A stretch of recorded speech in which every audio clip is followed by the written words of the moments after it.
దేశ భావితరాల నిర్మాణానికి శ్రీ సరస్వతి శిశు మందిర్లే పునాదులని శ్రీశైల క్షేత్ర పీఠాధిపతులు పూజ్య శ్రీ శివస్వామి స్థానిక ఎమ్మెల్యే జూలకంటి బ్రహ్మానందరెడ్డి ఉద్ఘాటించారు. సోమవారం పట్టణంలోని రైల్వే క్వార్టర్స్ లైన్ 13వ వార్డులో ఉన్న శ్రీ సరస్వతి శిశు మందిర్ డిజిటల్ పాఠశాల పునః ప్రారంభోత్సవ కార్యక్రమం ఎంతో వైభవంగా జరిగింది. ఈ కార్యక్రమానికి ముఖ్య అతిథులుగా హాజరైన శివస్వామి ఎమ్మెల్యేను శ్రీ సరస్వతి విద్యాపీఠం విజయవాడ సమితి వారు మంగళ వాయిద్యాలు పూర్ణ కుంభంతో స్వాగతం పలికారు.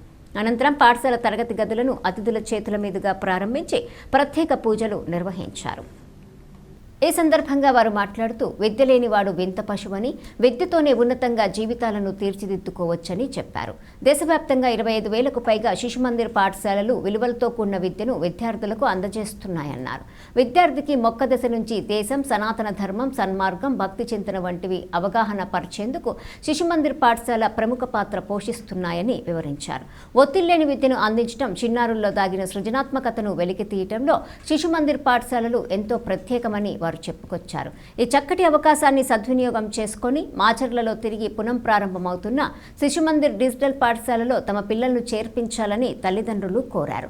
అనంతరం శివస్వామి వారిని ఎమ్మెల్యే జూలకంటి ఘనంగా సన్మానించారు. ఈ కార్యక్రమంలో శ్రీ సరస్వతి విద్యాపీఠం ప్రాంత కార్యదర్శి జిగురు ప్రతాపసింహ శాస్త్రి, విభాగ కార్యదర్శి చిరుమావిళ్ల గోపీకృష్ణ, పల్నాడు జిల్లా బౌద్ధిక్ ప్రముఖ్ కనకంటి కోటేశ్వరరావు తదితరులు పాల్గొన్నారు.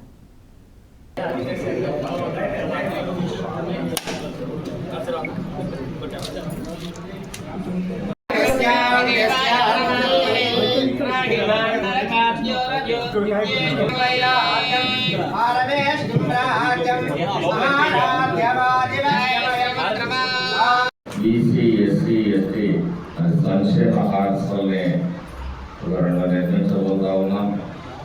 అలాగే చాలా హాస్టల్స్లో కూడా సరైన పరిస్థితులు లేవు కాబట్టి వాటిని చక్కదిద్దేందుకు మొత్తం కూడా 40 కోట్ల రూపాయలతోటి ఈ ప్రాంతంలో విద్యాభివృద్ధికి శ్రీకారం చుట్టామని చెప్పేసి మరి తెలియజేస్తూ, ఇందులో సహకరించిన పెద్దలు మాన్యశ్రీ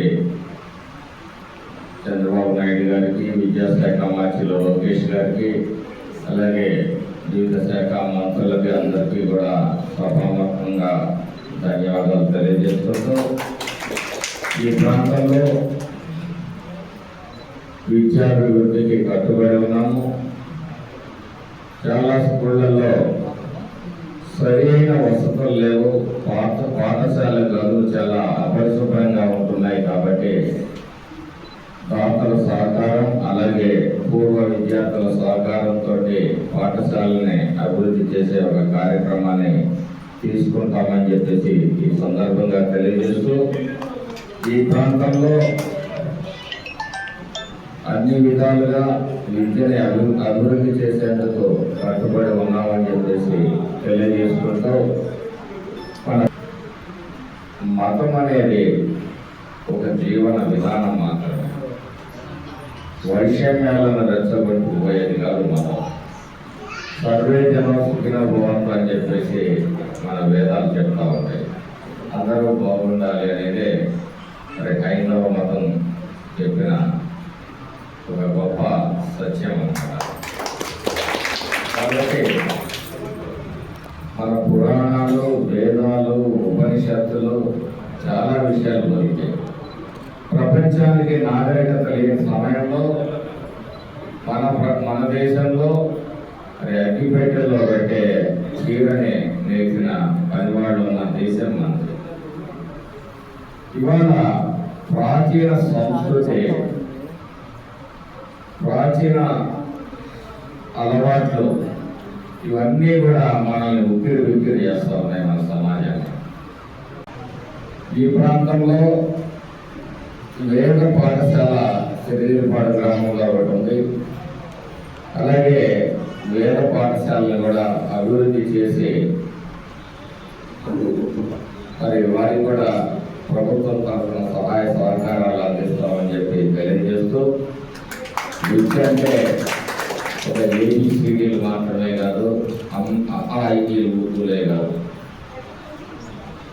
మనం నేర్చుకునే ప్రతి మంచి విషయం కూడా మనకి ఒక గొప్ప విద్యతో సమానం అని చెప్పి సందర్భంగా తెలియజేస్తూ, ప్రజానాయకులుగా నిరంతరం ప్రజల్లో ఒక మనిషిగా తాను ఉంటూ ఈ రోజున ఈ ప్రారంభోత్సవానికి ఇచ్చేసిన మాన్యశ్రీ మాచర్ల ఎమ్మెల్యే గారు బ్రహ్మానంద రెడ్డి గారికి మరియు నాకు ఆహ్వానం కలిగిన మా శిశుత్యామందరు పాలకవర్గానికి, ప్రధానంగా మా చిన్నమామిల గోపి గారు చిన్న వయసులోనే హిందూ ధర్మ పరిరక్షణ కోసం నిరంతరంగా శ్రమిస్తూ ఉంటారు.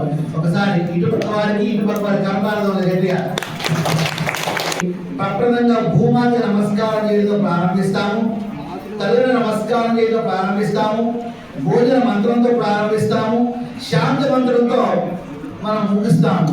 ఇవన్నీ కూడా మూల ధర్మాలు.